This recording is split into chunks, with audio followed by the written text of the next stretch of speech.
Okay, I call to order the regular board meeting for the Park Ridge-Niles School District 64 for, what is today? January 27th, 2020. Carol, can you take roll, please? Biaggi. Here. Pearl. Here. Sotos. Here. Gonzalez here. Little. Here. Sanchez. I am here. Riles. Here. Okay, we have two issues, or two agenda items, I should say, to discuss in closed session tonight. Under 2C1 for the appointment, employment, compensation, discipline, performance, or dismissal of specific employees, and under 2C2 for collective bargaining negotiating matters. So do we have a motion to go into closed session? So moved. Is there a second? Second. Denise has the second. Roll call, please. Gonzalez. Yes. Biaggi. Yes. Little. Yes. Riles. Yes. Sanchez. Yes. Sotos. Yes. Pearl. Yes. Okay. We are going into closed. Ben and Sarah and myself would be there serving spaghetti. I'm doing the money again. That makes me more comfortable. I did the money for a couple years. Except if someone else volunteered and I need to make sure, I need to leave a little early, so I need to make We sure did, I yeah. can stay. There's only two Because then if eighth something graders, happens, so call us together. And you're going to do that. Yeah, that's fine. Yeah. You need help? I did the Okay. money for about 3 years. Alright. I did the Boy Scout money and the pancake breakfast money. I'm trying to get the pancake breakfast items done. All right. Come on up here, buddy. Oh, We used to get, we get the syrup. We used to get the sauce. Come on, son. I suggested to Scott, right, that they go to Starbucks and have some of those coffee. And he said, oh, I know somewhere that frequents there like every day. Oh, no, No, We no. were trying to get Tom to come out here. If you want to yell at him. But Take care of it, Dan.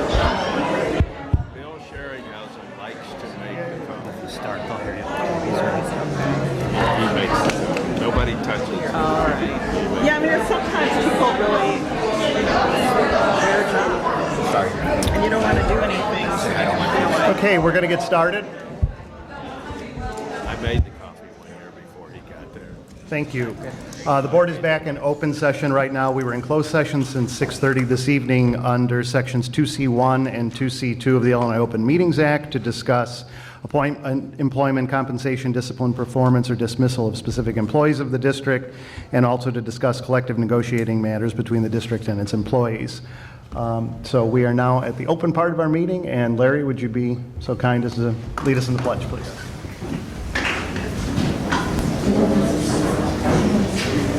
I pledge allegiance to the flag Of the United States of America and to the republic for which it stands, one nation, under God, indivisible, with liberty and justice for all.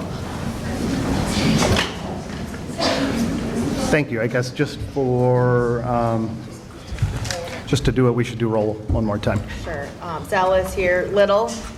Here. Pearl. Here. Biaggi. Here. Riles. Here. Sotos. Here. Sanchez. Here. Okay, I just wanted, the opening remarks from the president were actually scheduled before the closed session, but I just want to make a quick statement now, just an update to the board on something that occurred. Larry, what day did we get together with the group? Thursday of last week. So if everyone recalls on the board, we had agreed to start moving down this path of an intergovernmental group with the city and the Park District and potentially 207.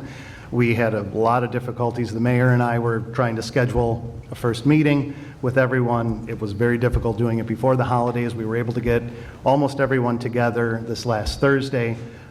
So 2 representatives from the Park District, 2 representatives from the city, 2 representatives from our board. Larry was the other representative selected here. And again, the format was that the president or mayor would be the one designee always, and then whoever's designated as the intergovernmental liaison from the other board would be the designee. So for the city, that was Mayor Maloney, Alderman Moran. From the Park District, it was Board President Harmony Harrington, and the intergovernmental liaison, Matt Coyne, and then it was Larry and myself. So we had a meeting, lasted about an hour and a half at City Hall.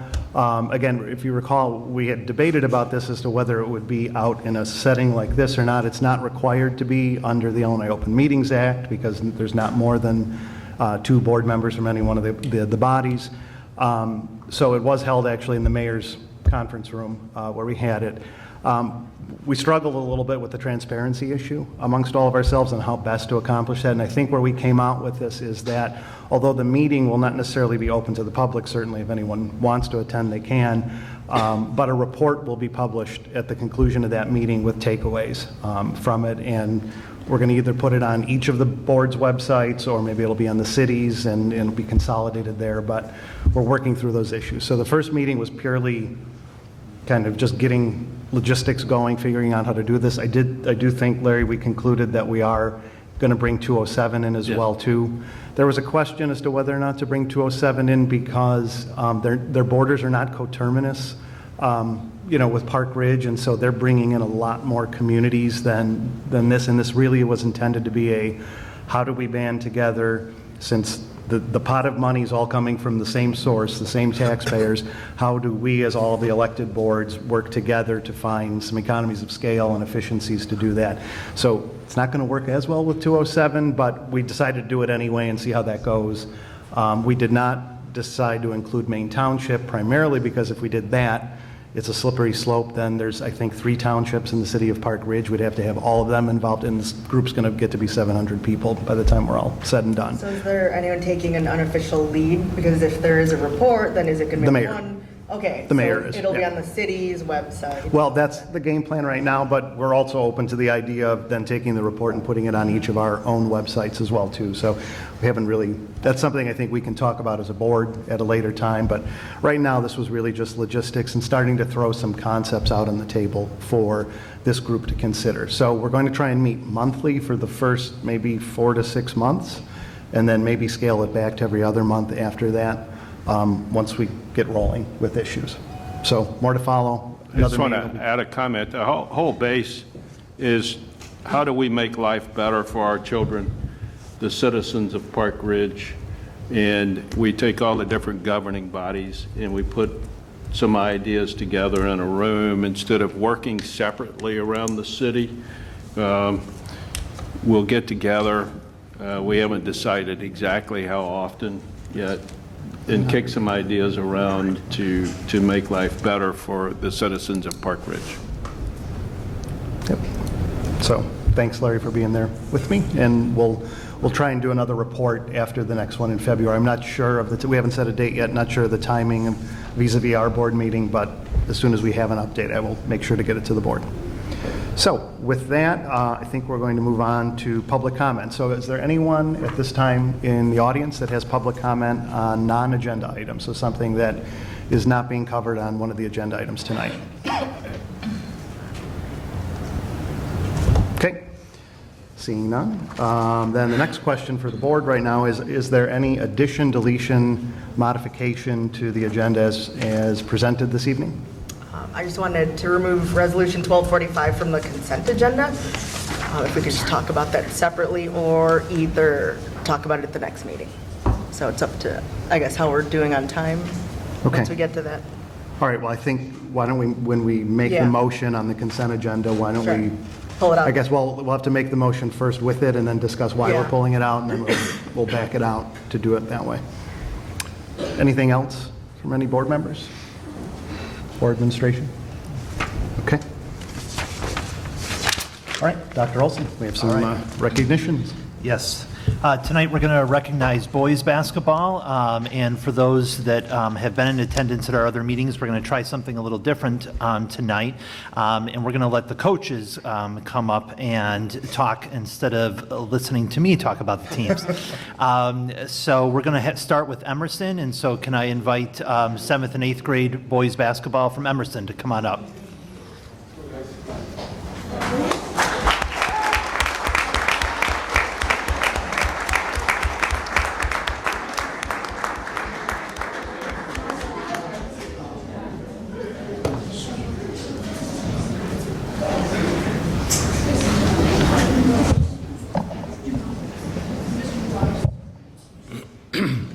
First of all, I'd like to thank the board for putting or allowing us to come up and be recognized. I know you have a super busy schedule. These guys put in a lot of time. It's a huge commitment, and it's very generous and important that a recognition like this does occur. So again, we appreciate it. Thank you very much. I was the 8th grade coach, Aaron Schauer. Just had a little something to say about my 8th grade team. The efforts and sacrifices made by the 2019-2020 8th grade Eagles resulted in a second-place finish in the Mid-Central Suburban League standings with a 12-2 league record, a 13-3 overall record, and a second-place finish in the league tournament. Congratulations, Lincoln. All 12 of this year's Emerson 8th grade boys basketball players and managers proved to be extremely hardworking, dedicated, and responsible young men. They represented their school and their community with class and heart. They should be very proud of their growth and of all their accomplishments.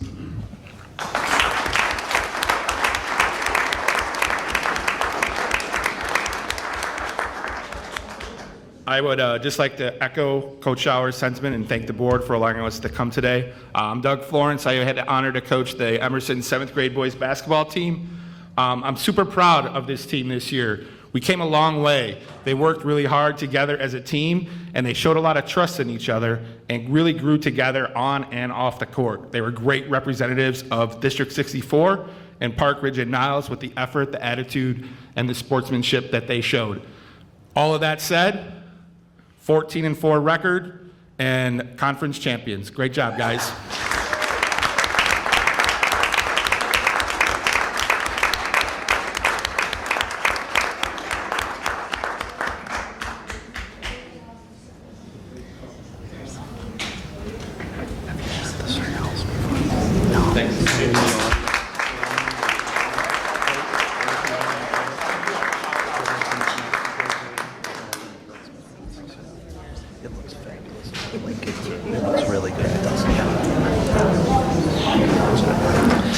All right, thank you so much, Emerson. Now, if we could have 7th and 8th grade boys basketball at Lincoln.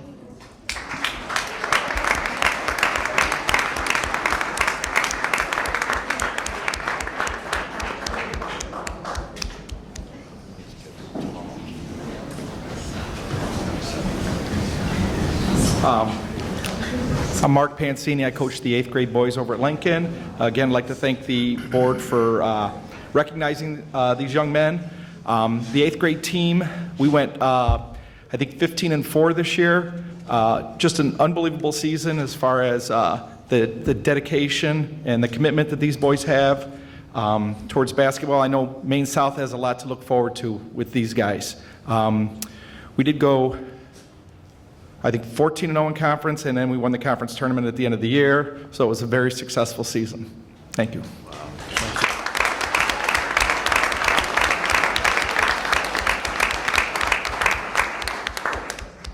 I'm Neil Stanoff. I'm the 7th grade boys coach for Lincoln. Thank you for having us here as well.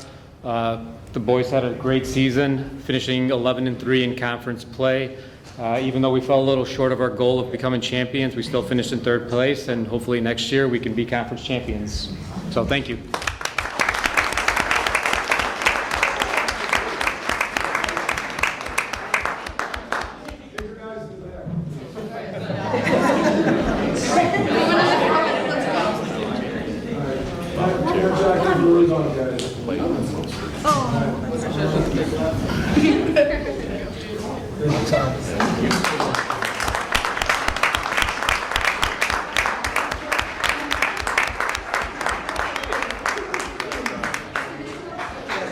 Thank you very much to all of our players and all of our coaches. Thank you.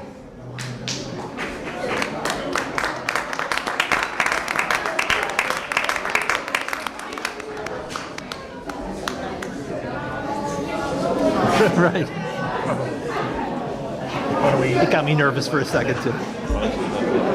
Let's just wait 1 second to get started. Yeah. Everybody. It's funny. I was walking down the bathroom. That's Dr. King's dad. What's Dr. P's dad doing here? They call my son Dr. P because he came. So it's Pepper, and then one kid goes, Dr. Pepper, and another kid goes, oh, Dr. P. Had to be my phone. Okay, so we've now lost like 98% of our audience. I won't take it personally, though. So we are moving on to the third agenda item, which is the adoption of Resolution 1244. So Luann, you want to take it away? So here we are again in January, getting ready to start a new budget year. So at this meeting, I'm asking you to adopt a resolution that allows myself, under the direct supervision of Dr. Olson, to prepare our 2020, hard to believe, 21 budget. And if Google was working, I'd actually be able to pull the motion up right now. I don't know if anybody else is having that problem, but. I got it. I got it. You got it? You got it. You got it. Okay. You get this one, I get the next one. You can second. I move that the Board of Education of Community Consolidated School District 64, Park Ridge-Niles, Illinois, adopt resolution number 1244, directing the Chief School of Business official, under direct supervision of the superintendent, to begin preparation of a tentative budget for the 2020-21 fiscal year in accordance with Board Policy 4:10, Fiscal and Business Management, and the Illinois School Code 105 ILCS 5/17-1. Second. Thank you. Tom's got the second. Any discussion on this that we need to talk through with Luann right now? I mean, there's not a lot of detail at this point. We're just opening the process up, so. Yeah. Okay. If there's no discussion from the board, is there any discussion from the community? Okay. Seeing none? Okay. Little, Yes. Biaggi, Yes. Sotos, Yes. Pearl, Yes. Salas, yes. Sanchez. Yes. Riles. Yes. Okay. There you go, Luann. You're all set. All right. We are moving on to the first read of the policies from press. And I know there's a lot of detail here. So, Carol, are you going to walk us through, or Dr. Olson? We'll have, Dr. Olson, if you're Okay. fine Yep. with it. We have a little chart that shows. Yep. Yeah. Yeah, so just as a reminder, this is only a first reading, and overwhelmingly, we went along, the policy committee went with the press suggestions.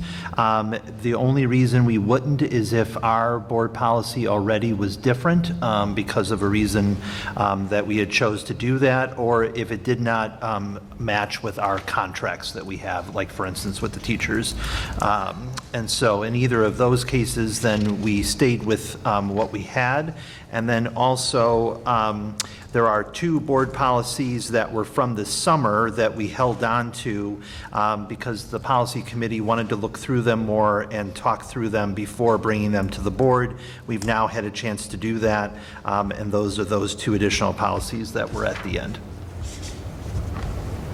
And also in the future, if anyone has any suggestions, just tell us if there are any other policies we should be reviewing. Yeah, Carol's good at looking up extra policies and checking them out and so forth. Yeah. It is her wheelhouse. So are there any, I don't know how best to do this, other than, I guess, maybe to just start off and see, are there any board members that have any concerns with any of the language that was presented in our report? I mean, I guess one of the ones we want to pay close attention to is our policy, our statement that we're going to have with regard to public comment and whether we're all comfortable with that language, but I knew we were going to kind of hit on that one. So if there's any others other than that one, maybe why don't we tackle those first and then we can kind of get to that at the end. Yeah. Well, okay, so it sounds like we can go to then to 2:30 and then the Yep. last one. Yep, nobody else on going once, going twice? Okay. All right, so 2:30 is at the almost tail end, the last 2 pages or so of this. So I'm just curious, so what was the process for coming about with this particular, and I'm not saying one way or the other is bad or good, just how did we get to this language with the policy committee? A lot of it was the logistics for when people get up to the podium and speak. We discussed other options, like having people fill out a little sheet, or they could at least say it orally. So, I mean, if they're not comfortable saying it orally, then I guess we could give them the option, but it's more for like record keeping and getting back to the people who have concerns. Otherwise, sometimes it's hard to track them down. And then otherwise, it's, more about standardizing what people expect when they go up there. And I know we're trying to, make it more fair, and then we have the timer and all of that fun stuff. And then the part at the end that was stricken, I think substantively nothing changes because we can always add things to, discuss things at the very end of our meetings when we have new business and things like that. So if you go up, no. Towards the end, that part that's stricken, where it says following the public comment period, a board member may make a motion. So, I mean, we're not taking anything away from the board. We're not saying they can't, try to discuss something. It's already procedurally in the way we function. Right, so I guess my question was, is the red language in here, this is completely new, correct? I just want to make sure It's like 90% new. Yeah, and so I'm just curious, where, did we write it from whole cloth? Or Sorry. Did we pull it from other things? Was it part of press? We pulled a lot of it from Arlington Heights District 25, and so I was familiar with what the language we had used in that district, and so then taking that language, and then when Rebecca and Carol and I talked through the ways to have the person come to the podium, and as Carol pointed out, it's just really important that we get who the people are, and that's why we have them kind of walking through and spelling their name. And then also it's the idea of just, I think this board has worked really hard to keep these conversations civil, and so just wanting to make sure that we're treating everyone with respect and just reminding people of that when they come up. Well, I was going to say, to that end, I don't think it's reciprocal. I think the one statement I was bothered by in here was each person appearing before the board will be treated with courtesy and respect. It's not a reciprocal statement. So Okay. We've had that issue. While we've had the issue from the board level, we've certainly had the issue coming the other way as well, too. And I would like to see language that says that that's a two-way street, if we're going to put any language in there at all like that. Okay. And maybe it's not worded this way, maybe it's just something that, the You board get it, conducts itself with civility and expects the same of those addressing the board, or something like that. It doesn't have to be that language, but just something that's a two-way street. Not infringing upon people's free speech rights, of course. You're not telling Absolutely. them what they can. Not telling them what they say, Right. but we are telling them they have to be civil or they're not going to be addressing the board. Well, and then there's also the piece in there about it shouldn't be about individual people. Right. And so we wanted that in there too. Yep. Yep. Any other thoughts on the language that is proposed in here right now? Or do you just want to take out that sentence about, I like the idea of having some sort of civility statement, as long as, for me personally, as long as it's a two-way street. No, I think that's a good idea. So now, in here, it sounds like the 3 minutes is an ask.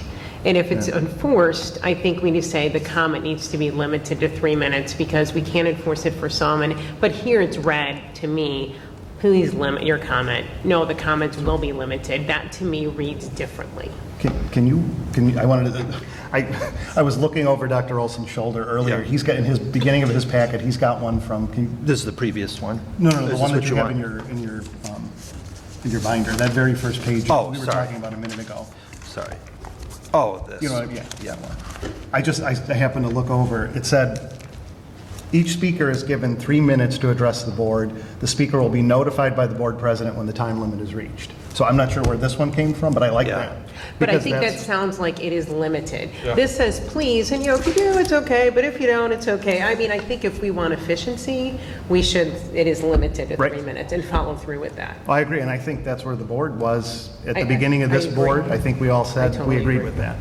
So I don't think the language we have in front of us tonight Conveys says that. that. I I think it agree. says, it's a So little more. change it back to how that was. I mean, I don't know where this one came from. This Yeah. wasn't the old one, but I kind of like that. It Okay. spells it out. It's pretty straightforward. Is everybody in agreement still with that? yeah. Okay. Are people willing to share their addresses during public comment? I just don't know if someone wants to say, I'm Sally Jones and I live on, I don't know how willing people are to They share. are at the other bodies in town. Okay. I mean, I don't know at other school boards if that, but I don't know. I'm not sure. Well, isn't it a state law that's required that people, that address a board, an elected body, that they give their name, rank, and serial number? No? They don't have to provide their address. No, so you have a right to ask them, talk about the motivation behind that. But if someone declines, Okay. that's that. And the reason we do want it is so if there's multiple Sally Jones, so that way I know which Sally Jones we're talking about, but. It feels different. I Okay. think just asking for a name, and maybe it's just me, it could just be, but I think it feels different, but. I'm okay with just a street. I don't need to know their house number. But Or even whether they're a Park Ridge resident or not, or a resident within the district. I mean, I think that's generally what people are trying to convey with this Right. thing.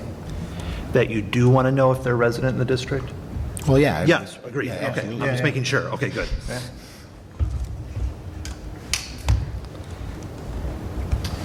And are we thinking are we thinking that this would be read at the beginning of the meeting? Were we thinking, is that the thought process behind it? The thought process is it would be read right before we start public comments. Okay. And the only interesting thing, and I don't know, so say someone today wanted to comment about the school calendar, and so they're thinking, you know what, that's not going to be until 7:45. So I'm not going to come until then. I've never spoken at a meeting. I don't understand the rules. So I don't know if a paper copy needs to be on the table. We were gonna do that And I too, think yeah. just to, if someone hasn't done this before, isn't at the beginning of the meeting, to have another way to communicate that this is how the process is. Yeah, I think we talked once before about the idea of like taping one up there. Yeah. And then putting it where the sign up is out in the hallway, and maybe, and actually have copies where people can take it with if they want. And I think to your point, Denise, then this is only read at the, at the beginning, but, so that's presuming non-agenda items. But what if it's 10 o'clock and we're on agenda item 16, and the same rules go? And at that time that they do, so I don't know, I mean, other than to have it there and outside, I think it's important, because you're right, somebody could come much later in the meeting and.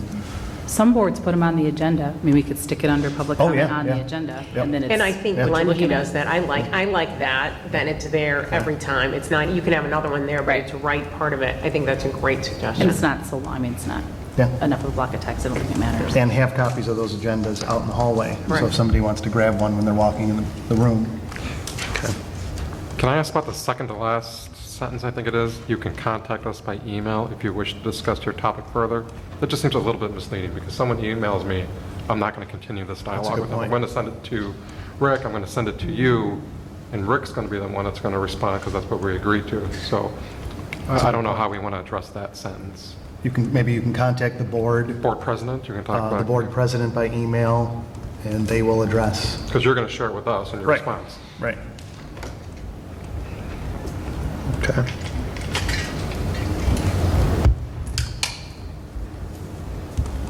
I really like the idea of this, though, so thank you.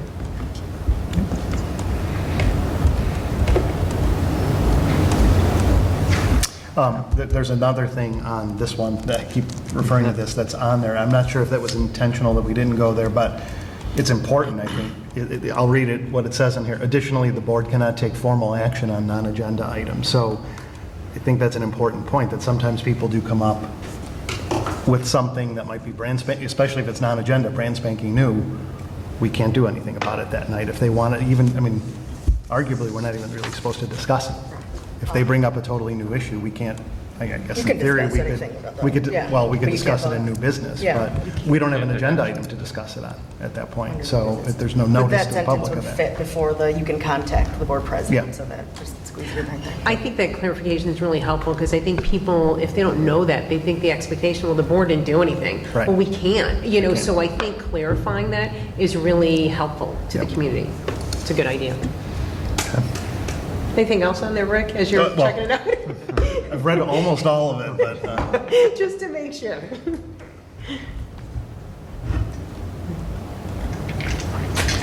All right, anything else? yeah, no. Okay, so I'll reconvene with Rebecca and Carol and sort of work through those new languages, and then we'll bring it back to the board. But other than that, again, just to confirm, there's nothing else with any of the other changes that were out there in this. Can I ask a question about student transfers? There's a line in there, convenience of school location will not be a consideration. And that's an old line. It's been there for a while. And when I was on the policy committee, I discussed that. I don't understand the purpose of that line. You're already saying, you know, you made some changes in the language, and when parents go to the superintendent and request a transfer of their child to another school within the district, and it's kind of a little vague, but it's the superintendent's decision, and you say you'll bring in the players to be from the various schools, the one that is closest to, I assume, closest to where the parents live, and the one they want to move the child to.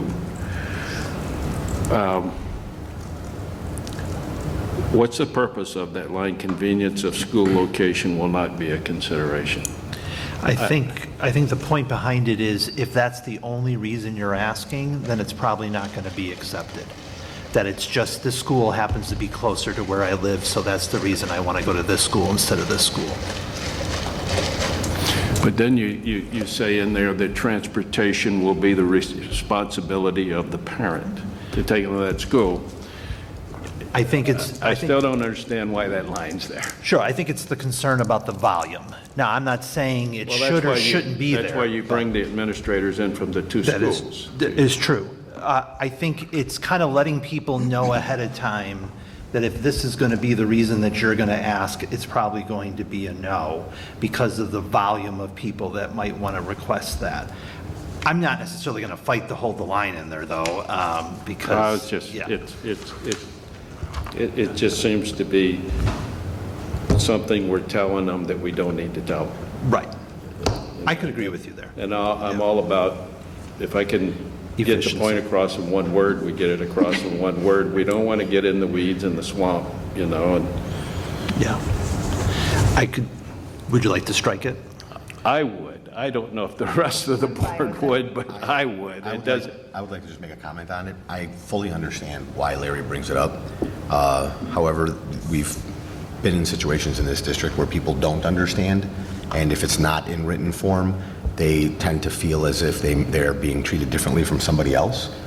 So I think the more we can put in that clarifies, I think the better off we are in this situation. And letting people know right off the bat, please don't come to us just because you want your kid to go to this school because it's one block closer. Or if you do, it's nice for them to know when they read this that if they do make that request and for some reason it is granted, even if it's just for convenience based on their specific situation, that the requirement to get back and forth from that school then gets turned to them because of their request.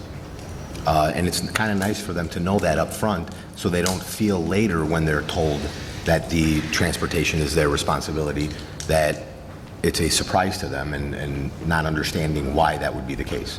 So I get both sides of the coin, and I'm not quite sure which side I fall on at this moment, but I would like everyone to consider, just for purposes of people fully understanding when they're making these requests, what is entailed in it. Carrie, do you have strong feelings one way or the other? I mean, I think the first sentence basically gives full discretion to the superintendent.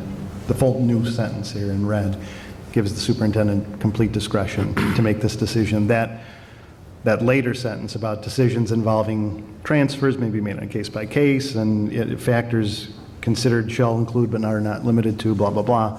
I mean, that starts to narrow it down a little bit more, and then that next sentence even narrows it down a little bit further. I think to Larry's point, is it better off just saying the superintendent's got complete discretion? I think if that's the intention, yes, but if it is the case that convenience of location is not a factor and you don't want folks coming to you with the impression that that's going to be enough, then I think it's a good thing to have in there because it makes clear that it isn't the superintendent making arbitrary decisions. There is that rule in there. So I guess it depends on what the actual practice is intended to be. If you want it to be full discretion, then take that out. But if that is the rule, then it's good to make that clear to all involved so that it doesn't seem like there's any special decisions being made at any point.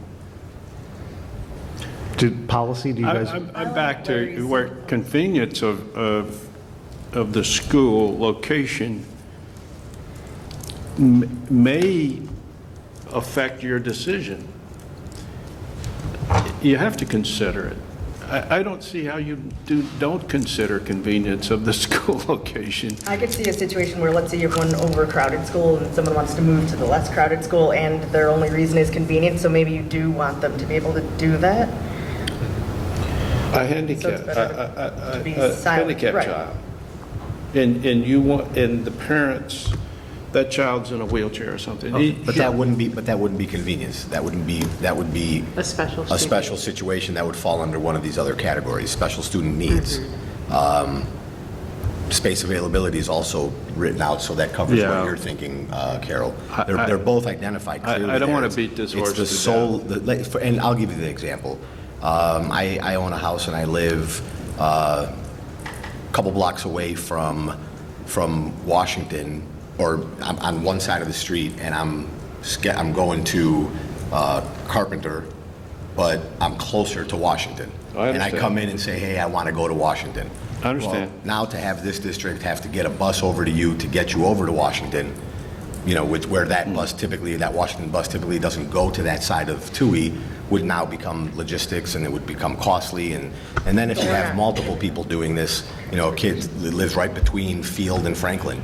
But we've said in there, it's the parents' responsibility then to get them to that school once the superintendent. I thought you wanted that to come out too. No. Oh, okay. I just want that convenience of school location will not be a consideration to come out, because that doesn't make sense. Right, let's say you have a teacher and their child, maybe the teacher wants to bring the kid to school and it's easier, so maybe that would be a factor where you'd say it's okay, fine. You could bring your, child to go to the school where you teach and you go to every single day, so.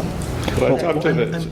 I mean, some of it is semantics because, the example that was brought up, if a family currently asks to go to Lincoln instead of going to Emerson, we're going to grant it because we have more room in Lincoln and we're going to do that. But I'm doing that not because the parent, it's convenient for them. I'm doing it because we have space. And so I guess it depends on how but if a parent were to write me a letter that said, the only reason I want to do this is because this school is closer, the answer is going to be no. And we've done, you guys have done a better job with changing some of the language in here. 3 years ago, I circled that line. Okay. 3 years ago. Because it made even less sense then. But it's, okay, I'll salute if you want to leave it in there. Or maybe okay. just rewrite it. I mean, request for transfer based solely on vocation will not be granted, something to that effect. Well, why don't we do this? Why don't we send that back to policy? Sure. Yeah. And you guys consider that, having heard some of the comments tonight, and then come back with a recommendation at the second read when we do that. Yeah, Sound good? that's fine. Okay. All right. Anything else? I know we're not taking a vote on this tonight. Anything else on these that have been presented? Okay. We are moving on to the tentative draft calendar that's in our materials.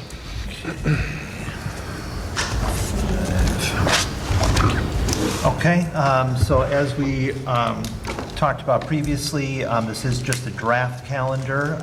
We have aligned our winter and spring recesses with 207. We are much closer back to a more typical start date, as we're not anticipating any large construction at this point. And we do come pretty close to 207 in terms of start and end time, but it seems that it's been more of the concern to make sure that the recess breaks are the ones that truly align. Otherwise, it's pretty straightforward. But again, it's a draft because we usually wait until 207 finalizes theirs before we'll finalize ours. Any comments?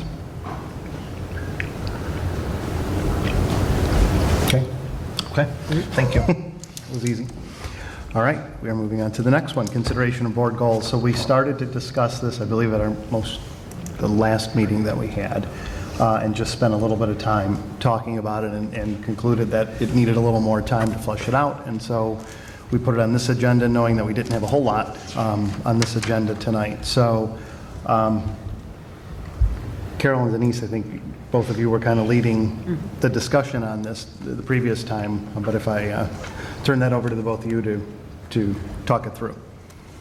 So basically, we've been the new board for, 9 months approximately, so it's probably about time to start thinking about, the inward-facing goals for the board itself. And then some boards, they'll have a meeting once or twice a year, just specifically for goals. Another option is to get an IASB person to help us out. And then we were, I think, talking about doing this either after or in conjunction with the strategic plan. So that's about it. I don't know. I mean, we have sample goals that we could send everybody, but we just have to fit it in the schedule. And I don't think the board previously, before we started, I don't think you guys have done this before. So, I mean, who would be in favor of the IASB route? Before we get to that, I think that's a good question. I think some districts, the board goals are similar to the district goals. They're almost aligned. And it seems like other districts, they're more of internally, like for the board. And so, my opinion, I feel like we don't need to reiterate what the district goals are, but if we have goals amongst ourselves as a board, that would be, I think, a productive conversation. And I'm not sure what you were thinking on that, Carol. I mean, I agree, that's fine.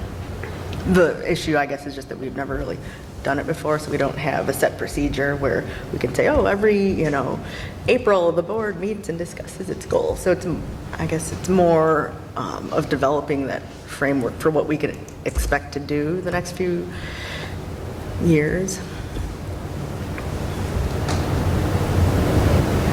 So, I mean, are you envisioning that a goal would be approve the new strategic plan? Like, what, can you tell me a sample goal?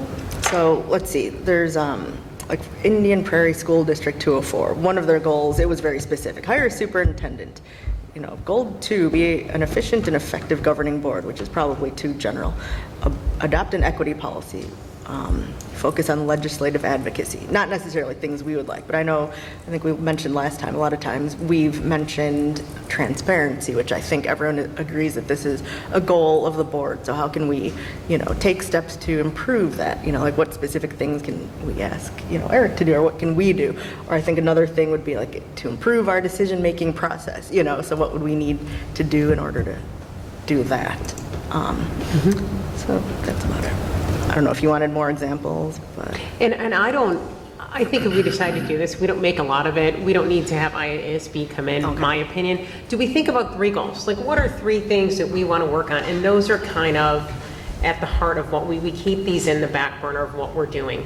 Transparency, positive relationships, effectively evaluating our superintendent. I don't know, those are 3. And that's what we bought into. And then in May, or we say, are we doing those things? And if we're not, let's talk about that. And if we are, that's good. And do we need to add anything else to those goals? Right, and so just to turn it to specific board policy, right now, policy 2:80 is our oath, and one of the things we have to do is, it says we shall foster with the board extensive participation of the community, formulate goals, define outcomes, set the course for the district. So policy 3:10, those are the student performance goals. I think that would be more set by the district. And then there are a couple of other policies that address goals, but I'd say, I guess more of it would be 2:80. Where it pretty much says, this is one of our jobs as a board. But read that again. I shall foster with the board extensive participation of the community, formulate goals, define outcomes, and set the course for the district. I struggle with this because Yeah. I don't understand how the board goals and the district goals are different. I really don't. And I think it takes us off of what we need to be doing as a board to come up with goals like, we need to have a good superintendent. Of course we do. We need to have a good superintendent. We want to be transparent. Yeah, we want to be transparent. I don't know that we need to take a weekend retreat to come up with those type of goals. I mean, what we need to spend our time on is a strategic plan where several of us are going to be involved in, and the board is going to have to be intimately involved in that process. And that is going to incorporate a lot of the stuff that we do as a board. I mean, the reason I wanted you to reread that, Carol, is that it was that last line about set the direction of the district. That's what we do. That's what this board does. Right, so I mean, I'm not saying we have to do a whole weekend retreat, but maybe like 1 hour at one board meeting. I don't know. I think we're going, personally, I am against this, and I think it sends us in the wrong direction from where we need to be as a board, but I'm one vote, so I'd like to hear from So you say the rest of wrong the board. direction. I think part of it is creating or figuring out what the direction is, right? I think we're set by the taxpayers and what our direction is. I think we're fully aware of what it is when we get elected. And I don't think, I mean, this is not a board of, this is a governing board. This is a deliberative body. We're not here to set, I mean, the goals are the goals of the district. Whatever we set is what the district does, not what we do as a board. That's my own opinion, but I will do the will of whatever. We took an oath. We have a code of conduct, and part of our oath was to help the superintendent take District 64 in a direction. And that's what we do. That's why we're here. That's why we were elected. And I agree with you, Rick. Our goals are the district goals.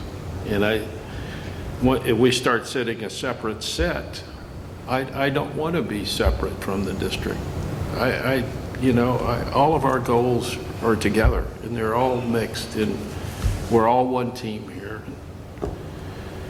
I mean, that's just my So opinion. we could discuss it in connection with the strategic plan, since we will have board members on that committee, and then we could, voice our opinion there. Yeah. Right.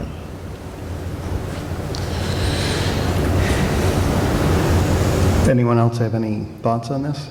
We're not taking action tonight on this, I guess, but we need to have some sort of direction. I guess I just have a question for Carrie. I don't know how much you've seen, how, or the process by which boards would set their goal, or if, it's a common thing, or like what percentage of boards do you think actually does this? And I guess just to add to that question, I'd like to hear then too, in your experience, where there is already a defined strategic plan for the district that the board is involved in. Is it common for boards to set a separate set of goals, or is it usually in a situation where there isn't as clear-cut of a strategic plan that the board is involved in? To answer a 10-part question. Yeah, I'm not sure I can give you guys a detailed answer on either part, any of those parts, unfortunately. I couldn't give you a number or percentage breakdown. The only thing I can really offer is that IASB is a good tool for this, and they would also probably be a good resource for information about any goals and that type of philosophy. And then also the board member oath at the same time.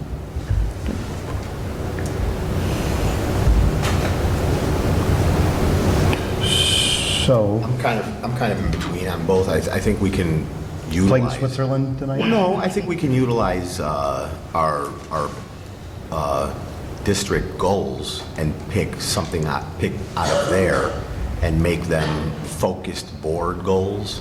But to create new goals for the board when we have a slew of goals for the district, I think is compounding. I mean, unless there's something specific this board, I think our goal is to do as much as we possibly can anyway. But unless there's something specific anyone has in mind, I don't really understand the purpose of it. I mean, I guess just the transparency issue, and then what else did we say? The decision-making process, which I guess is baked into what we do pretty much, and if we bring it up at every meeting and that's what we are already basing our votes on, then I guess that should be fine, right? So let's take the transparency Correct. issue, since that apparently was done for mine and maybe Larry's benefit. But No, I'm just what- saying that. What would we say is a goal? So can I offer Before one? transparency? Let me just throw this out, Right, and I could be yeah. off kilter, but, so like, Fred had really organized us to be at the Taste of Park Ridge, right? And so we were available at the community, we're selling tickets, and then Fred was like, gosh, I wonder if we should do the parade. And so that, to me, feels like a board goal, to attend community events, to be open and out with the community. That, to me, is maybe not a district goal, but that could be a board goal. I mean, I guess I was going to go exactly where you went. Yeah, I think there's things we could do better. You know, we've talked about being more available, getting people to know who we are. We did the Taste of Park Ridge. We talked about doing farmers market. Talked about the fact that we're the only governing body that doesn't march in the parade. You know, sometimes I feel other than Alice, nobody knows who we are. I like those are the things that we can do better, but I don't know if we need to have goals. I think that can be part of our strategic planning about how does this board and this district put itself out in Park Ridge and Niles and get people to know us. So I don't know. I guess I'm not completely sold on having a separate set of goals for the reason that Tom and Larry and Rick have. For those type of, I mean, for that type of thing, a informal type of goal, I wouldn't object to. Okay. But transparency is part of our district-wide goal. And to have another layer of, unless someone has a specific complaint about how this board is being transparent, I'd like to hear it, because I feel that we've been as transparent as we possibly can be in every possible turn. Well, and to piggyback on, I think what Fred just said, and Denise, about that specific issue, we talked about that in a meeting, I don't know, 3-4 months ago, and we all agreed unanimously that we said, absolutely, we should start coming up with a way in which to get out in all the schools a little bit more and come up with a plan for doing that and figure out how we're going to do it logistically. I mean, for better or worse, that's a plan. And I'm not sure why we have to have a meeting separately to brainstorm on all those things at one point. I mean, those things come up meeting to meeting, and we talk about them as a board, and we address them on the Right, spot. it doesn't have to necessarily be a whole meeting just about this. So, I mean, I guess if it is an ongoing conversation that we're already having, then that's fine. I'm going to say I'm really confused, by the way. Not very often that happens, but I don't understand this conversation. What is it? What is the purpose? What are we trying to accomplish by having another meeting to create board goals? We have a ton of goals as a board already. Are we trying to add more? Because if we are, we could just add them to what we currently have. We don't have to have multiple meetings to add goals. I just don't understand how this, or what it's for. Can someone explain it to me, please? So it's basically just to improve the board functioning, right, as we, go about our business from meeting to meeting, and how we, function as a team, basically, and what our inward-facing, little things are that we want to do, as opposed to, necessarily the strategic plan. So, for example, with transparency, before it seemed like there was almost a sentiment where it was like anti-FOIA, where it was seen as such a bad thing, whereas FOIA is a sunshine law and the purpose is to increase transparency. So we shouldn't be so negative, about FOIA requests. Like little things like that, which I guess could be, taken care of on a issue-by-issue thing as we vote, on certain, action items. It sounds. I guess how are we going to function going sounds. forward? So- It kind of sounds to me like these board agreements or goals is to make us all pre-agree to certain things before those certain things arise, which kind of takes away from the fact that we are 7 independent minds with independent feelings and independent votes on independent issues. So I personally would like to allow those issues to arise first. Then someone at this table can say, hey, I really don't like the way this board handles this.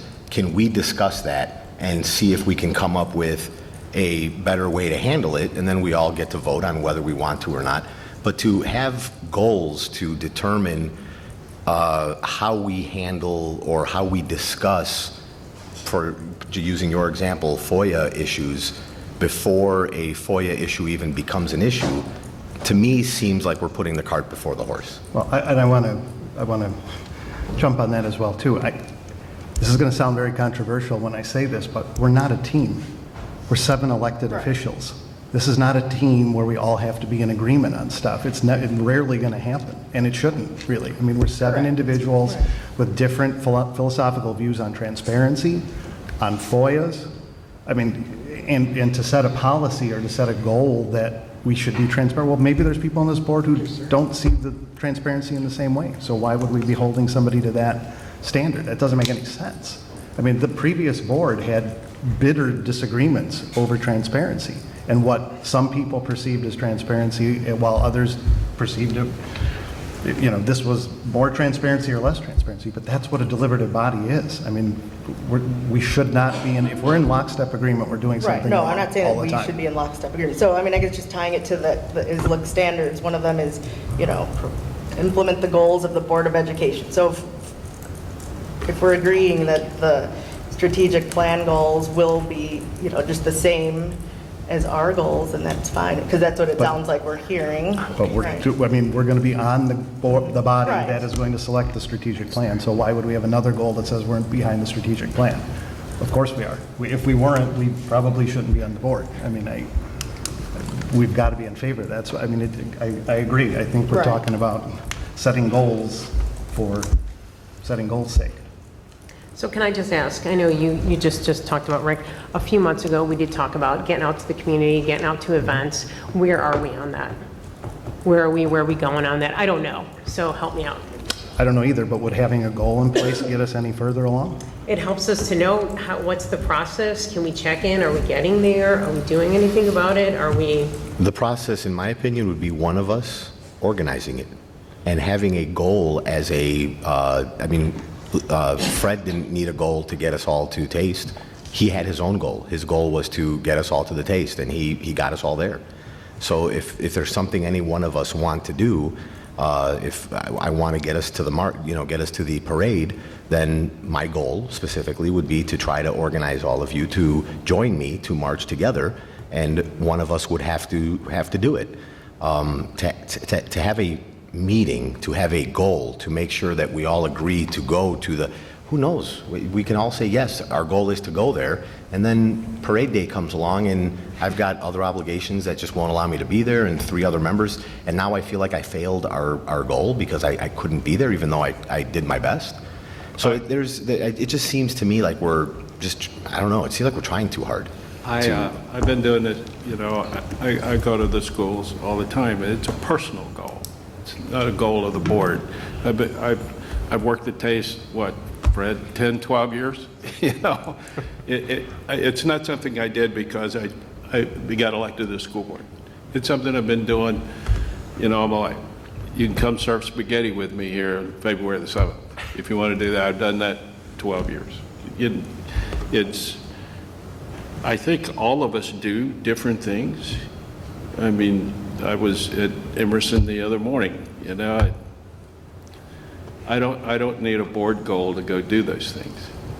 It's something you do. And, we talked about, guys, when, 3 years ago, that one of the things that the other board, we didn't think the other board did very well, is they spent a lot of time here and they became the board that met around a table, and we were going to change that. And we've done that by going to school events and actually I meet with the PTO presidents because the board needs to be there. The board that's an individual thing. I don't think we need to spend a lot of time making that a goal of the board. When you got elected by the voters and the parents and the taxpayers out here, that's part of your job to go do those things.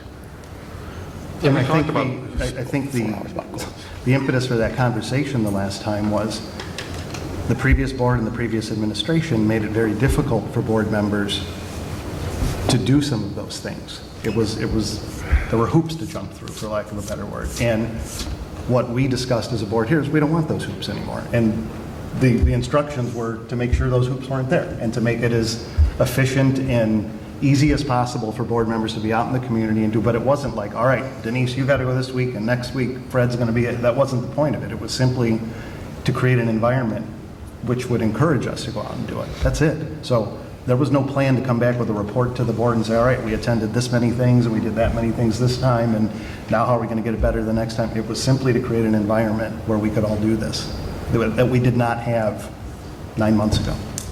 And I think we're there. I just feel as a board, we do it anyway without it being a written, like, or specific thing. I mean, when one of us has something we want to discuss, we bring it up.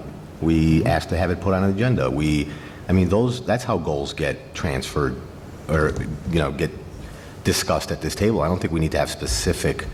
Right. So Rick, you're saying that we're functioning better than previously, so, Well, on that issue we are. Okay, so I agree that there are a lot of things we're doing better, so I think it's fine if we need to, just revisit this issue later, and then we'll focus on the strategic plan and having, however, I guess it would have to be just 2 board members involved in that. And once again, it can't be me and Rebecca because we're both on the policy committee, so it would be Rebecca, do you have any 2 opinions people. on the goals? We haven't heard from you. I am Switzerland on the goals. Okay. I really That's am. I don't feel strongly either way, so. Okay. So then, And I will say, and we will bring the whole strategic plan to Yeah. the board, though, so everybody will have a say. Yeah. Okay. I think we should not put this on the agenda anymore. I think it's Right. clear that this is where we are. I Yeah. think your opinion's clear, Rick, and you're a president, so I think let's move on. Okay. We are on to the approval of the recommended personnel report, which is in our packet. And why don't we make the motion, and then we can ask if there's any discussion on that. I move that the Board of Education of Community Consolidated School District 64, Park Ridge-Niles, Illinois, approve the personnel report, noting that the personnel report is based on a recommendation of the superintendent, not upon the board's direct knowledge regarding any of the specific individuals selected for employment. Thank you. Is there a second? Second. Rebecca's got the second. Joel, what we have in our packet is up to date and good to go, right? Any discussion from the board or the administration on that issue? Anything from the public on that, on the personnel report? Okay. Just a question, do we turn over night custodians pretty? I've seen night custodian on here more than once in the past year. Was your question, do we turn over a lot? Yeah, night custodians. Yeah, well, we've had a number of retirements in the last year. We had, if you recall, Henry, gentleman, I'm blanking now that we... Giovanni, we had... Henry. Yeah, Henry from Washington. But another one out of Washington, so just recently, we've had, in a short period of time, we've had a number of retirements, even though I'm blanking on them.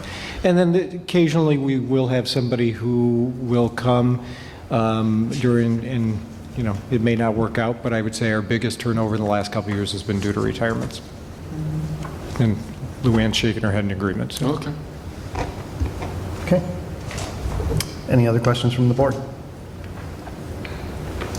Okay. Pearl? Yes. Sotos? Yes. Biaggi? Yes. Zelas, yes. Little? Yes. Sanchez? Yes. Riles? Yes. Okay, I just want to clear the record up for a second. There was a comment made a moment ago that because I'm the president, we're stopping discussion on that issue, and I heard a majority of the board say that they want to stop a discussion on that issue, so that was not the president, sua sponte, stopping the discussion on the consideration of board goals. I just want that for the record right now. I noticed a majority wasn't in favor, so that's why I figured we should. But that wasn't the just continue. comment that was Oh, made, okay. so I just want to make sure that we're all on the same page. Okay, we're moving on to the consent agenda, which is A8 in our packet. If somebody wants to make a motion on that, and I think we may have an amendment to it after it's made. Action item 20-01-3, I move that the Board of Education of Community Consolidated School District 64, Park Ridge-Niles, Illinois, approve the consent agenda for January 27th, 2020, which includes bills, payroll, and benefits approval of financial update for the period ending December 31st, 2019. Resolution number 1245, authorizing payment of bills, approval of hold or release of closed minutes, and the destruction of audio closed recordings. Thanks. Is there a second? Second. Rebecca's got the second. Carol, I know you're going to have an amendment. Before you make that, I just have one quick question to Luann. I know, this is, I think, kind of at this time, but we had that conversation in the previous meeting about appointing an individual to do that. So are we official on that right now? No, so I think there was loose conversation. Fred wasn't here. That's right. You weren't here. That's right. We nominated you, Fred. So I You think got we to just that. needed to solidify that. Okay, so since we're in discussion right now, so just so Fred knows, there was a discussion at the last meeting, right? Yes. It was the very last meeting, about having someone appointed by the board to review the bills and invoices and everything on currently it's on a monthly basis, but you would like to do it every 2 weeks. Yes, we'd like to start paying bills every 2 weeks. It's just the volume of bills that we send through the district. It just becomes much more efficient if we can pay more than once a month. I did this in my last district, and so this resolution looks very similar to that. And what we did, how they did theirs was it rotated month by month to a different person. And I sent it to all the board members. It would be sent to you on, I believe it's the Thursday before. Usually we'll send it Thursday or Friday. And then we give you till the next Tuesday at noon to contact my office if you have any questions or concerns about the checks being released. Now, my hope is that all board members would review it, but it kind of helps if there's one person that's kind of taking the lead, so that we don't, as Rick said, I don't have 7 people contacting me with questions. However, any board member at any time can always contact us with questions. And so how some other boards have done it is they've appointed a person who would be sort of authorized on behalf of the board to look at that, ask questions, and so she's not having to wait, and we have to call a special meeting of the board or something to vote, to approve things. It was more for logistics. Yes. So, the question I have surrounding this is, what is the purpose of having a board member review these? Because if you're going to ask me to do it, Oversight. it's going to be exhausting. Because if I'm going to be the one that's going to put my stamp on this, I'm going to want to know why we spend $146 on candies or rainbow craft paper for $64.89. And I'm going to want to know, if you're asking me to stamp it, I'm going to sit there and go through every single one of these bills with you. And then, what if I don't like what I hear? Then what do I... So we won't have Tom do it. So the thing of it is that obviously you're all supposed to review the bill list. It's part of your job as being a board member. Right. And, We have fiduciary responsibility of the taxpayers to review this thing, and if we're not looking at it, we're usurping our fiduciary duty. Looking at it is different than asking me to be the one who is giving my authorization, speaking for the rest of you as well, saying, okay, I reviewed these guys, I fine-tooth comb reviewed them, not just reviewed them. There's a different level of review. Like I look through these when I get them, and I go through them, and you see the same ones pop up over and over again. You understand what this district is spending its money on. But when you're asking one of us to sit in a room with you or review it and call you and say, okay, you know what, I'm good. So it really is. I'm not calling you and telling you I'm really that good until I really get into it. So, I mean, it really is, we had thought that instead of having 7 of you, I mean, it really is no different than what we're doing now. Right. We had thought if there was one person, and it's not that you're authorizing us to pay the bill. Now, obviously, if you called me and said, why are we spending this money? We're doing that today, actually, the authorizing. But you know what I'm saying? Right. Then we would just pull it and hold that bill till we run the full bill run. I mean, it's really up to the board. We don't have to have someone appointed. I think appointing one person leaves that specific person. So let's assume that person is Rick. And a couple of weeks later, I look at this and I'm like, Rick, why'd you let this one go through so easily? Why didn't you bring it to my attention? You know, I looked at it, but I must have missed it, but you're supposed to be looking at it in more detail than me. How'd you let that go by? We're all morons, but you're a bigger moron for not catching it because you're the guy. I don't know. It's just, to me, it just seems like we're setting somebody up here where I think it's all our jobs to look at it and police each other, all 7 of us. That, I mean, that's fine with us. Rick, how do you feel about that? I just think that's impractical at times with the timeline that Luann's looking for. That's my worry. I agree with you, Tom, that you're putting it all on one person's shoulders, but what we talked about at that last meeting was having somebody who would do it maybe for a year, and then we'd move on to somebody else for another year. I mean, I think we want some consistency there for exactly your point, Tom, which is that the same things do kind of happen month to month. And so once you start seeing patterns, you're not going to ask the same question 67 times. You're going to, you're going to see that and then look for the other stuff. Aren't we all supposed to be doing that before we vote on this consent agenda? But we can't, we're not meeting to opine on it one way or the other. So if she wants to start doing checks more frequently, we're not here. We're going to have to call meetings every 2 weeks so that the full board can sit and say yes or no to those things. I think that's my issue with it, because it seems like it is board-related work that's happening outside of an open meeting. I think, especially with this $250,000 limit, where that'll be approved if So what it's like a happens negative with, notice what happens with our contractors? Yeah. They don't pay the subs, and then the subs don't show up for work, and now I've got a real problem. So what happens if the appointed member reviews these, gives their email back saying, okay, I'm good, and then when we finally do get to a meeting, one of those issues turns out that another board member, was a day late getting to, because now it's not their responsibility. Their responsibility is to review it before they vote on it, not 2 weeks beforehand. And they see something that maybe the person that was appointed to see it didn't see it. We can't recoup that money. We can't go get it back. It's already been sent out. But we're presuming, I guess first we have to delineate between, we approve contracts. So if it's a $250,000, just like you said a minute ago, if it's the sub, well, we've approved the $1 million building contract. This is just the plumber So we're paying. going forward, should that be incorporated in the motion when we approve that contract, so then we don't have to take this step? You mean to give somebody authorization, give her authorization to pay it out? To pay, this of less than $250,000, unless that would overly complicate a motion. Aren't we kind of doing that already, sort of, by approving the $1 million spend, and then when she's got to write 20 checks to get to the $1 million, the board's authorized it at that point. Right. That we have, but we've got a ton of the other board's bills. authorized it. Right. So At if that point, the board would have limited ability to say Stop. that the payment is unauthorized unless for some reason it didn't jive with the Correct. contractual obligations. I gave the story to everybody. When I did this at the Park District for a while, you weren't looking at that stuff because that was already pre-approved. This was the reimbursing Mr. Jones for, wait a second, you're reimbursing him for travel to where? He went to Las Vegas? And that's the kind of thing you're looking for in there as oversight. But the big stuff, because that wouldn't have been pre-approved, that would have flown under. So let's say you miss let's say you were the guy appointed and you miss it, but then a week later I see it. Right.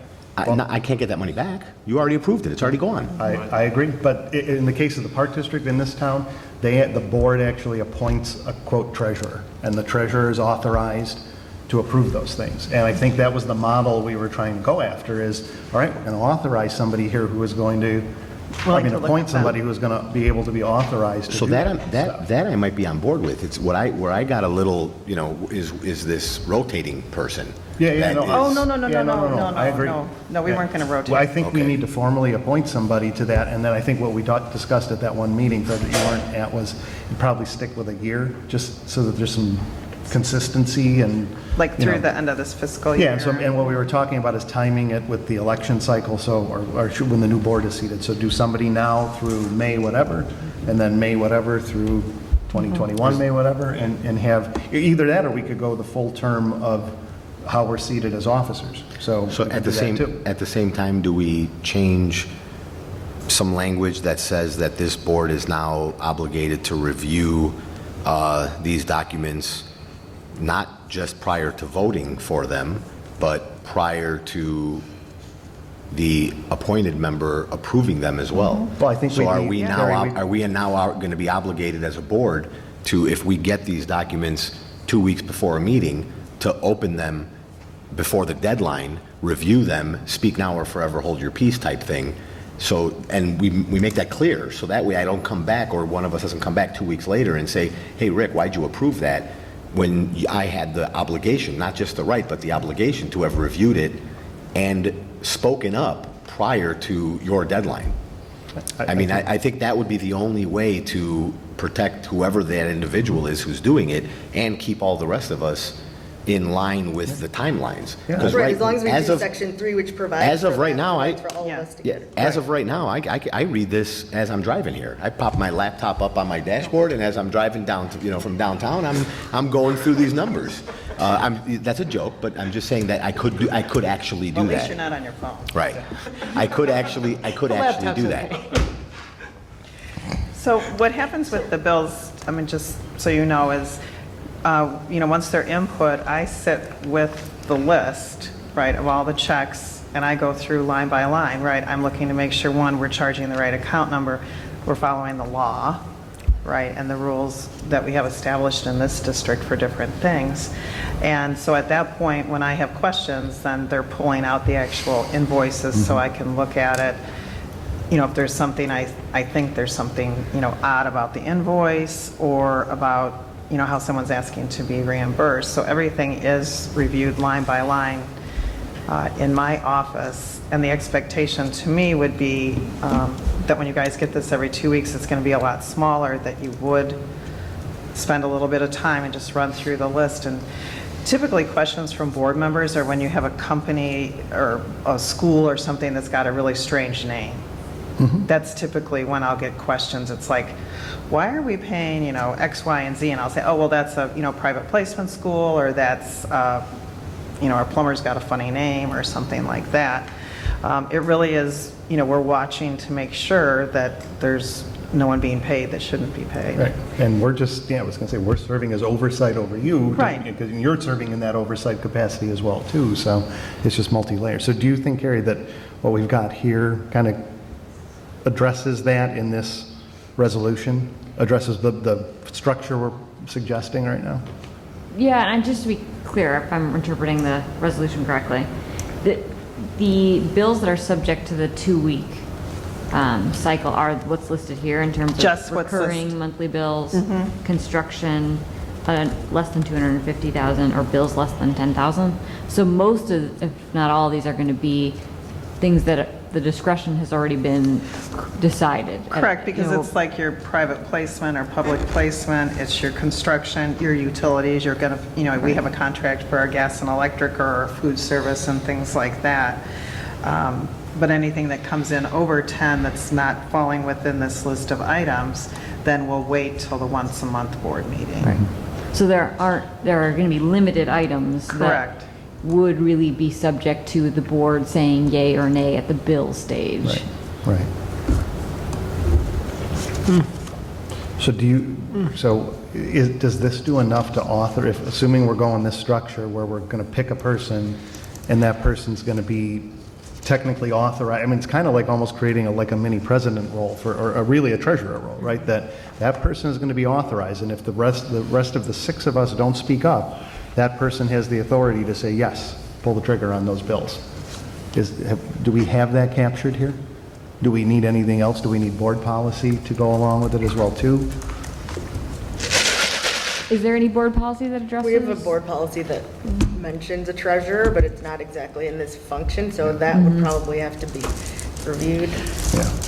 Yeah, so that we can't use the term treasurer because that's all back. Right, and we don't have to so, use the word yeah. treasurer, but somebody, whatever you want to call that person, somebody who has authorization from the board to act. I mean, just like the president is authorized to speak on behalf of the board, this person is going to have authorization to say yes or no to bills, with or without our input. So right now, it's policy 2:110. It says the treasurer, you have to be 21, not a member of the county board of school trustees, have a financial background or related experience, or 12 credit hours of college level accounting. Isn't that tied to state law and how it Yeah, defines. Probably, and you have to furnish Yeah. a bond, maintain custody of school funds, Yeah. maintain records, prepare them. So we're not going to call it whatever. We're not going to Yeah, call it a that's something treasurer. separate. Yeah. yeah. So I guess the big question, do we have a structure are we all in agreement with the structure? And then does this do that tonight? Because we're about to vote on it. So if And there's a bill that the individual is concerned about, obviously, we're going to just pull it and not pay it right then, because there could be reasons that I need to look into something, or it's like, let's just bring this back to the full board, right? Because you all do approve the bills at the monthly board meeting. Yep. And I mean, you would still be approving these, right? But if it's something that they said, well, I'm nervous, it's like, okay, well, then we just pull it and we'll bring it back to the full board. And I don't think anybody disagrees with that. I think, correct me if I'm wrong, we're throwing a new legal obligation in on a human being on this board right now that isn't currently there, a single person. And so we just want to make sure we've covered all the angles before we do that, and we've got the right language here. Because it's going to give somebody authorization they didn't previously have. So I don't think Which the is fine. I don't think the resolution says that. It says that they're to review the bills proposed to be paid. But I think what we're saying right now is something even more than that's where I'm going, that's in this language. I think we're suggesting we want a person who, unless I'm mishearing everybody here, we want somebody who is potentially could, in the absence of other comments from board members, be able to say yes to stuff. But we're all going to get those. Yes. So, Right. I mean, we're all going to see it, and it's our, Right. we need to look at it. Right. And, if Fred's the person or whomever, questions about that, so that's my responsibility. Right. But if that we doesn't don't- alleviate that. No, but Correct. right now, if none of us say anything, absence means she goes forward, or silence means, but now, if we don't say And all anything, seven Fred of us says. all seven of us are to blame. Right. If we don't ask, why we spent a certain amount of money on something. Once we give this to one person, no matter how you cut it, even though we all still have the obligation to review them, and now that person is front and center. That person's like, hey, I get it, 6 of us missed it, but how did you miss it? It's your job. Right, and you affirmatively said yes. Right. That's the thing, yeah, and you're stuck Fred's with like, this. gosh, I really want this job. So that's all I'm worried about, is it seems like we're putting some power into a person's hands that they may not want. And does anybody right here want it? Not I mean, me. Do we have a volunteer? But it's proposed that way, oh, yeah. Well, if we don't do it that way, what's the alternative? So the alternative would be that it would be sent, as it would be anyway, to all 7 of you. If anyone had a question or a concern about a bill, they should contact me before the next Tuesday at noon, or we could make it Wednesday, or whatever we want. And then if someone had a question, I'm just pulling the bill, we're not paying it. So I would think that would function equally as well and solve the problem of having it fall on the shoulders.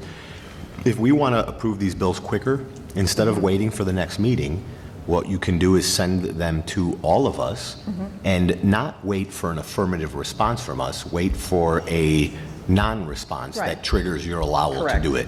So a date certain that says if you don't respond by this certain date, the assumption is that you have no concerns, and I'm moving forward with paying these bills. And that's what we did in section 3. So what we could do then for next month is just take section 4 out, or see if there's anything we need to put in there. Right, yeah, we could just say we're not going to designate an individual person, it's going to be the 7 of us. We all have responsibility, you're going to send them every 2 weeks. And then In the I would- absence of- right. I would amend section 3, where this info is not provided only to the board, but maybe just posted on the website, so Sure, everyone can just there's see no it. reason we can't. Right, and that would just be easier, then you Okay. won't have to send us an email, and then, the public could see that, and if they know the time frame that it's every Friday for approval on Tuesday. No, so I'm curious about that, because we had a huge kerfuffle at the Park District with that exact issue. Kerfuffle? Kerfuffle. That's a great word. There was a question, there was a particular commissioner that fought tooth and nail about not wanting to make those registers public because of confidentiality issues. So for instance, Teacher Jones has a reimbursement for whatever on there, and so it says Teacher Jones got a reimbursement for $23.14. And there were people there that viewed that as some sort of breach of confidentiality, that they got a reimbursement for something. We I didn't already feel that post way. it, though. It's already. I agree. Yeah. I mean, okay. so does anybody have that concern that, I know that, because they stopped doing it for. So I will tell you, the for a one thing while. we do is there's never any overt identification Yeah, of like like a no- student Oh, in, right, right. in any of this. So you're not going to ever see a child's name listed But like what for about- placement or anything. But what about, So if you're reimbursing me for my cell phone, it does have my name in there. right, but what about a parent who's getting reimbursed for a program that they signed their kid up for? Or chess it's like club? a settlement or something like Yeah. that. Could, I mean, settlement, I think, is different, but what if it, I mean, that was the exact thing that people were, like, literally, like, almost like a fat shaming type thing, where they were saying, like, somebody signs up for a class at the park district, and then they cancel it after week one, and they get a $100 refund, and does that mean, you know, that their name should be masked? Because, I mean, it was really crazy, but it got to that point. Is that a concern? So if we have someone, if there was like a settlement, we're not going to put the family name. But we'd be obligated by the contract, by the settlement agreement, not to put Yes, stuff not like that to that's public. But I'm include talking that. other stuff. But if that's you have daily course of staff business. members that are being reimbursed for a cell phone or travel or something, I believe their name should be in there. What about parents? That would We be- can certainly not include parents. We could certainly just use initials, or we can put transportation reimbursement is what you see. I don't feel Yes. strongly about it. I'm just saying it was raised in another body. in town. It Transportation was a big reimbursement to concern. parent. Yeah, And not or to actually name, parent, and not yes. actually name the parent. So we really try to be careful, and we can be more careful with the parent names to make sure. And so if we're refunding tuition, we can just put tuition refund to parent. With that, because then we're not putting their name, like you said, shaming someone like, oh, what, So your I'll kid give you, couldn't I'll make give you, the team? I'll give you a perfect example of what Rick is saying. The current one we have in front of us has a couple of refund for fee waivers. And it specifically There you go, that's mentions, perfect. it specifically mentions the individual's name who requested a fee waiver. I don't know if it's necessary for that to, you know, to be, Yeah, no, absolutely. That's a good example. That's a very good example. Again, to your point, it's already out there, but maybe we should be more careful with that Yes. going forward, especially if we're going to start putting it up even more frequently now. And I do think that's the big one, though, the one with totally, Tom. Thank totally you. agree. Yep. I was burning through it while you guys were talking, trying to find On it. your laptop as Yeah. you were driving. He was driving. Driving with it on the windshield. Yep. Okay, so we will take that obviously into consideration, and we have a new person in that job, so I'll work with her to make sure parents' names, that it just says refund to parent. Yep. Right. All right, so we're striking section 4. Did you think we needed to do something else to 3 then, or Three, the no? first line, it says provide the board members. You want to So- add it to the website also? Yeah, and I mean, that would take care of both things, you know, informing the public and then informing us, and then you don't have to email us every Yep. time. We probably, I mean, if it's okay, we will send you a reminder email, like, hey, we've posted it, I would appreciate I'd the appreciate the reminder Yeah. email. because I would need it. Thank Yep. you. Yep. Okay, so I know you're going to have another amendment to this motion. At least No, I you think we are, took right? care of everything. Oh, the $250,000 amount. Have you had problems with subs and things? Because that's what you mentioned. Okay. Oh, so that was your issue that you Yeah, brought that up was it. earlier on? And then it was, okay. So, and then I wanted it removed so that we could discuss it, which we ended up discussing it anyway, so that's all. So maybe what I can do is, if any bill related to construction, maybe we can list it as to approved construction projects or something, just to make it clear. Okay. That's all you would be spending it on anyway. All right, so we're in Okay. agreement though then? With those now, changes. With those changes, yeah. So I'll, we'll bring it back then Oh, next you month. will? Oh, well, you don't have to. Okay, No, well, I mean, if you want to. We can undo the second, undo the motion, come back Okay. with amendment, and is there anything else, if we're done with this, is there anything else in the consent agenda that needs to be taken off, amended? Okay. I'm sorry. Out of turn, but I want to ask a finance question here. Were we up to date on TIF money? Yes, we are. So we've received all of our student money for this year. We haven't received the other funds that we received, but yes. So every fall, we have to look at all the children that live within certain tax ID numbers, and we have to, we report that to the city. So, and it's not even just the child that lived there, it's the child may have moved out of another location into there, so it's complicated, but Val takes care of all of that with the city so that they get the correct head count. And we do talk to the high school to make sure we're... Okay. The other question is, when we were in the budget crisis in Illinois, they were backed up quite a few payments and all that's cleared up now, Yes. and money's rolling like it should, and Pretty much. Well, because when they changed it to the evidence-based funding, that rolled a lot of the grants together. And so ones that they had been behind on, they were not behind on anymore because they were making that more like a general state aid payment. So it was coming twice a month. So that's seems to be working fine, and we're getting the reimbursement for our other grants that are not within evidence-based funding. So like transportation and things like that. So Pete, who made the second? That would be Rebecca. Okay, and who made the motion? Fred. Okay, so Rebecca, will you take back your second? Wait, I unmove, unsecond. And Fred, would you unmove, please? Sure. Okay, so what we need to do is reread this motion, and at Resolution 1245, authorizing payment of bills, we'll need to say as amended. And then we get around that, Luann, and you don't need to come back a second time. So, All right. I move that the Board of Education of Community Consolidated School District 64, Park Ridge-Niles, Illinois, approve the consent agenda for January 27, 2020, which includes bills, payroll, and benefits, approval of financial update for the period ending December 31st, 2019, resolution number 1245 authorizing payment of bills as amended, approval of hold or release of closed minutes, and the destruction of audio closed recordings. Second. thank you. Everybody's got the same motion and second. Any other discussion from the board with that now? Okay, anything from the public? Okay, Biaggi? Yes. Riles? Yes. Sotos? Yes. Pearl? Yes. Little? Yes. Dallas, yes. Sanchez? Yes. Thank you very much. Okay, thank you. You're welcome. All right, minutes, approval of minutes. If anyone would like to make that motion. Approval of minutes? Yeah. A9? I'll make the motion. Thank you.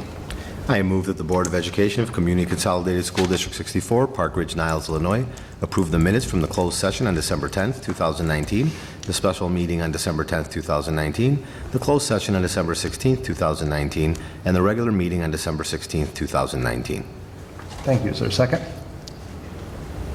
Second. Rebecca's got the second, like all the seconds tonight. Okay, does anyone need to abstain from this? I forgot to ask was that. out ill on the 16th, so I'm going to vote absent. Okay. Anyone else need to abstain for any other reasons? We still have enough votes to approve with an abstention? Okay. Any discussion then from the board other than that? Any changes anyone sees in the draft minutes? Nothing? Anything from the public? Okay. Sotos? Yes. Little? Yes. Riles? yes. Pearl? Yes. Biaggi? Yes. Sanchez? Abstain. Salas, yes. Okay, thank you. Dr. Olson? So just reminding the board, our next board meeting is February 18th, which is a Tuesday, so that's just different because of the presidential holiday.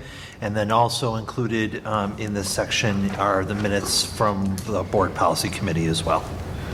And that's it. Okay. Any other questions on any of those issues under his report tonight? Okay. We'll know more about closed session. So everyone knows we're having the first of the union, the kickoff meeting, whatever that's properly termed, Wednesday of this week. And then I'm sure we'll have at least something to report from that. Will there have been a second meeting, or likely have been a second meeting by February 18th? Or is that, Joel? Yeah, not sure. I mean, customary, that seems pretty close in time to have one. I think it's typically whether that calendar's aligned. Okay. Okay. Are we going to have an update on the PT3 meeting at the next week? Yes. Okay. Yeah, there was just, Tom's question was, will there be an update on PT3? And Dr. Frost, yes, there will be at that meeting. And they will have met again. They already met for January. They will have met again in February before that 18th meeting. So we'll have a couple more meetings under our belt for that. And we have a member designated for that. I'm going to that Carol's one, yeah. Yep. And there'll be a member, that one will have a, like we had the time before, that we'll have members from PT3 here to present to us, in addition to Dr. Frost. Yep.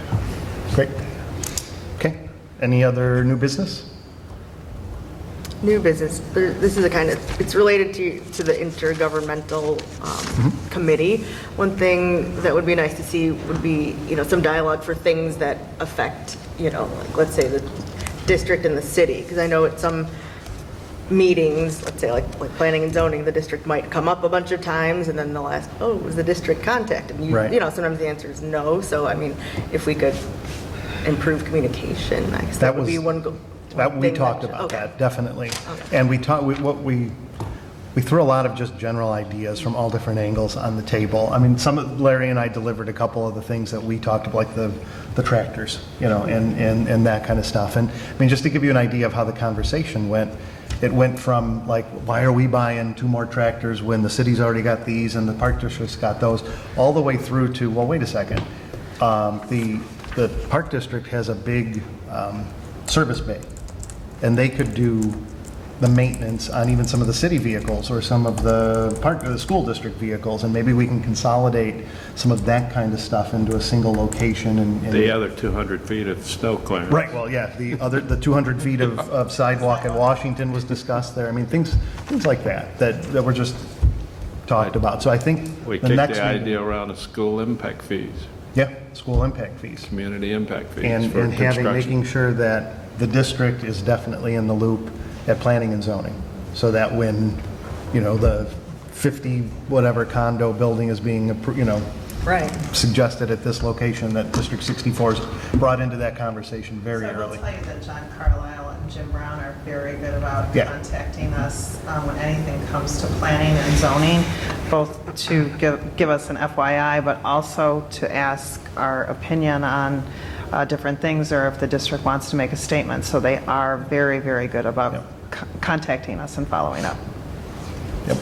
So I totally agree. We want to make sure those lines of communication are open. So I guess what I would say is between now and whenever this next meeting is going to be in February, if any of you we kind of agreed to try and tackle the low-hanging fruit first, the more obvious things. But if anyone has ideas, send those to Larry and I that we can deliver to that meeting, and just start the conversation with them. So whatever, and administration too, if there's something. I mean, just one other thing we talked about, just because these two know this, and Larry does, but I brought up the touchy issue of the parking lot in the library. And I said to Mayor Maloney and to Alderman Moran, I said, I know this is a touchy subject, but we have a parking lot that absolutely needs to be done at Lincoln. I mean, it is beyond needing to be done at Lincoln. It's in horrendous shape. It's perfect. Yeah. But, I mean, and it's well past its life expectancy. The library lot is not past its life expectancy. It was not scheduled to really be done for another 3 to 5 years. Now, this has nothing to do with whether you put pavers in or not. That objectively is not on the slate to be redone yet. But they got a $600,000 check from MWRD, and they got to use it or they're going to lose it. So if we had all been talking, we could have said, well, look, we've got this lot that has to be done this year because it is literally falling apart. And maybe we figure out a way to trade off on this, and however this is going to work, so that we could utilize that money, put the pavers in at Lincoln, because MWRD wants a high profile. They love school places. It's right across the street from a park that floods routinely. Yes. All good stuff, right? And I'm not saying that the library lot's a bad thing. I'm just saying the timing of it is not the best timing in the world, and it looks bad as a result of that. So had we had that conversation, maybe things would be different. So one of the things that came about was that Alderman Moran pointed out that MWRD, in fact, is still accepting applications for grants for the pavers. So we're going to try we're looking at potentially getting in an application for a grant for Lincoln to see if we can do it. So that's a good immediate thing that came out of that conversation. Okay. Anything else new business-wise from anybody? Okay. Can I share a sorry. quick thing? All right, this is not an agenda item. I was at Emerson the other day, and there is a teacher's aide for special needs students. He loves his job. He was so great to talk to. It reminds us why we're here. Loves his job, graduate of the district, and he is just loving life. So it was so good to have that conversation with him, and he's like, this is such a great district, and I'm like, oh my gosh, you just made my day. And so just say, sometimes we get complaints here or negative feedback, but there are those positives, and it just kind of keeps you going on why are we here and why are we doing this, and reminder that we are a good place, we have a lot of good things going, and just really appreciated what he's doing for Emerson. Anything else? Glad Rhonda George is back. Yeah, that's right. He is back part-time, and we are trying to keep him part-time, which is very difficult. But he is doing actually very well, so we are very, very happy to have him back. Good. I bet you are. I bet Especially. Personally. Great. All right. Well, if there's not anything else, we'll take a motion to adjourn. So moved. Is there a second? Second. All in favor? Aye. Aye. Opposed? Okay, you're adjourned. All right, it is 8:42. This is like a record. I'm going to take a picture of this. 2020 is starting off okay. It's going to be out of town. Be back everywhere the ball. Fire boards are watching this going. Right. Oh, yeah. No, seriously. Yeah. Other than that.